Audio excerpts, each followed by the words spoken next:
বাংলাদেশের সঙ্গে ভারতের সম্পর্ক এমনিতেই ভালো যাচ্ছে না। দীর্ঘদিন ধরে ভারতের আগ্রাসী ও আধিপত্যবাদী নীতির ঘোর বিরোধিতায় এখন বাংলাদেশের মানুষ। সেই সঙ্গে অসম চুক্তি এবং সীমান্তে মানুষ হত্যা নিয়ে ভারতীয় নীতির একেবারে বিপরীত মেরুতে বাংলাদেশ। তার মধ্যেই ভারতের সামনে আবার নতুন বিপদ।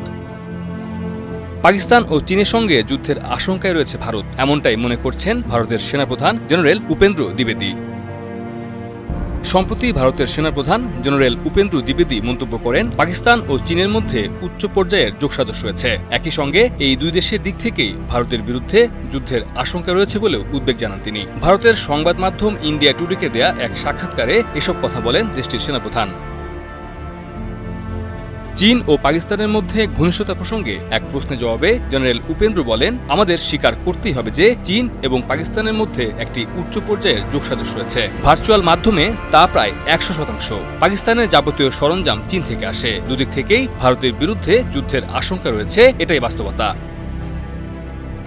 টানা সপ্তমবারের মতো বেস্ট টিস্যু পেপার ব্র্যান্ড হিসেবে স্বীকৃতি পেয়েছে বসুন্ধরা টিস্যু। জম্মু ও কাশ্মীরের সীমান্ত দিয়ে পাকিস্তান থেকে অনুপ্রবেশ ঘটে চলেছে বলে দাবি করেন ভারতের সেনাপ্রধান। এর ফলে আগামী দিনে উপত্যকায় সন্ত্রাসবাদী কার্যকলাপ আরও বৃদ্ধি পেতে পারে বলে আশঙ্কা প্রকাশ করেন তিনি। তবে কাশ্মীরে সন্ত্রাসবাদী হামলার ঘটনা আগের চেয়ে অনেক কমেছে বলে মনে করেন তিনি। পরিসংখ্যান তুলে ধরে উপেন্দ্র জানান, 2018 সালের পর থেকে কাশ্মীরে সন্ত্রাসমূলক কার্যকলাপের পরিমাণ 83% কমে গেছে। ভারতীয় সেনাবাহিনীর অক্লান্ত পরিশ্রমকেই এর জন্য কৃতিত্ব দিয়েছেন তিনি।